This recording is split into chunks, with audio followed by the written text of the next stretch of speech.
in Connecticut. So give her flowers, and she didn't see it, and that's okay. Me and Steph are great. Steph is great with all of us, and so it's really the outside noise that's trying to distract us, but we're good.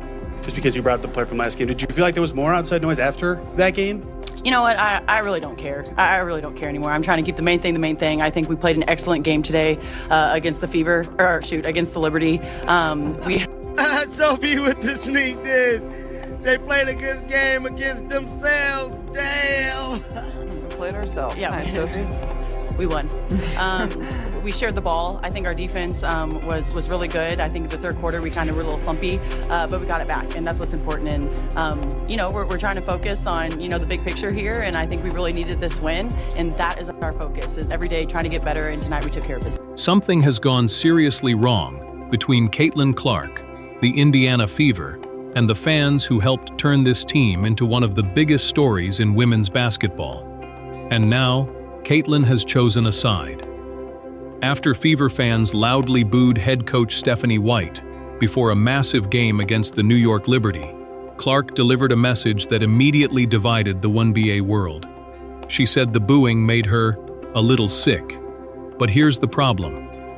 The fans have feelings too, and that is exactly where this controversy gets complicated. Before the Fever faced New York, the atmosphere inside Gainbridge Fieldhouse was already tense. When Stephanie White was introduced, fans openly booed her. This wasn't just a few isolated reactions from one section of the arena. The frustration had been building for weeks, and after the game, Caitlin Clark made it clear that she did not appreciate what happened. Clark defended her coach strongly.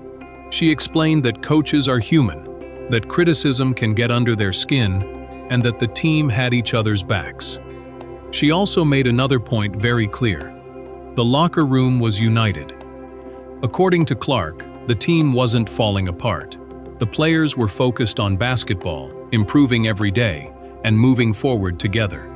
Then she said something that changed the entire conversation. She criticized the fans for booing White. That statement immediately created a new question.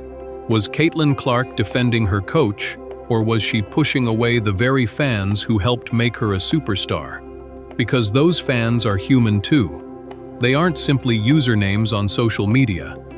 They are people buying expensive tickets, families bringing their children to games, fans traveling to watch the Fever, people purchasing jerseys and merchandise, people who supported Caitlin Clark long before she ever entered the WNBA. And many of them believe their criticism didn't come out of nowhere. They believe there have been legitimate concerns about Stephanie White's coaching decisions, including rotations, defensive schemes, timeout management, and the way certain situations have been handled publicly. Whether every criticism is fair is another question, but the frustration clearly exists. And instead of disappearing, it has now become part of the story. This is where the situation becomes even more interesting. Stephanie White previously spoke about outside noise affecting the team. Fans interpreted those comments as criticism of the growing negativity surrounding the Fever. To supporters, that felt like being blamed for problems they believed they were only reacting to. Think about that for a moment.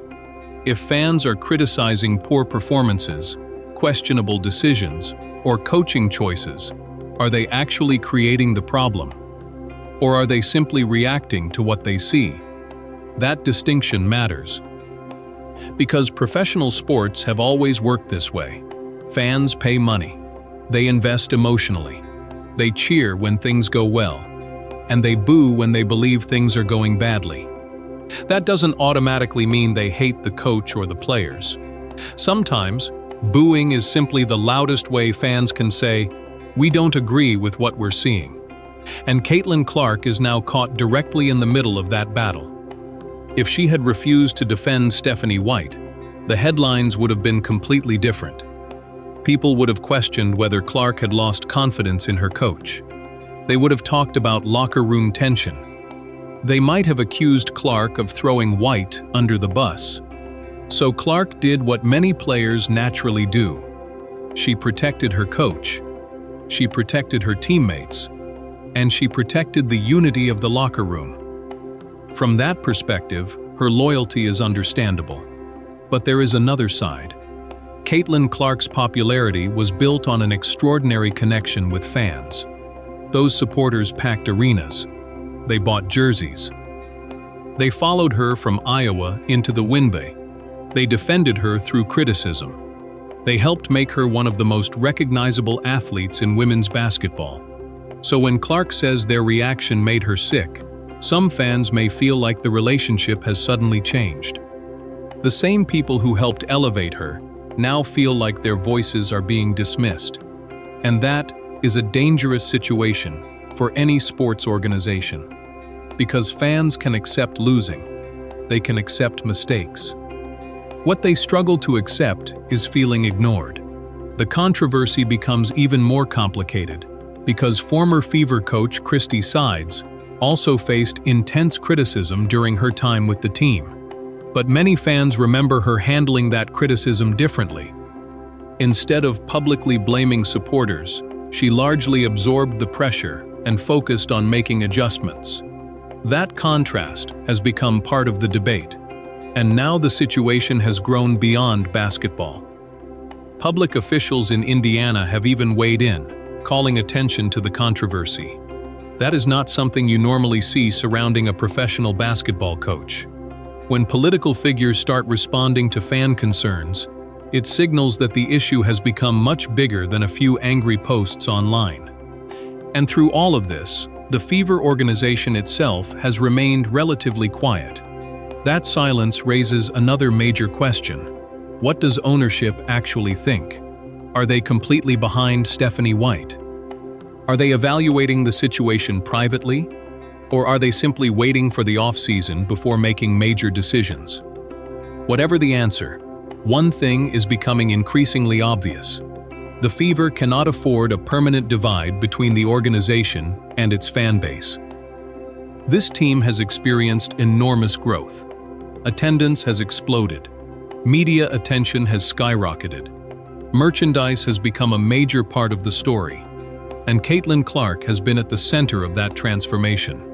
So if the relationship between Clark, the Fever organization, and its supporters begins to fracture, the consequences could extend far beyond one controversial press conference. This isn't really about whether Stephanie White has feelings. Of course she does. Coaches are human. Caitlin Clark was right about that. But fans are human too. They can feel frustrated. They can feel ignored. And they can demand accountability. That's the real question facing Indiana now. Can the Fever find a way to protect the players and coaching staff while still respecting the fans who helped build this franchise into a phenomenon? Because defending your coach is one thing. Ignoring legitimate concerns is something completely different.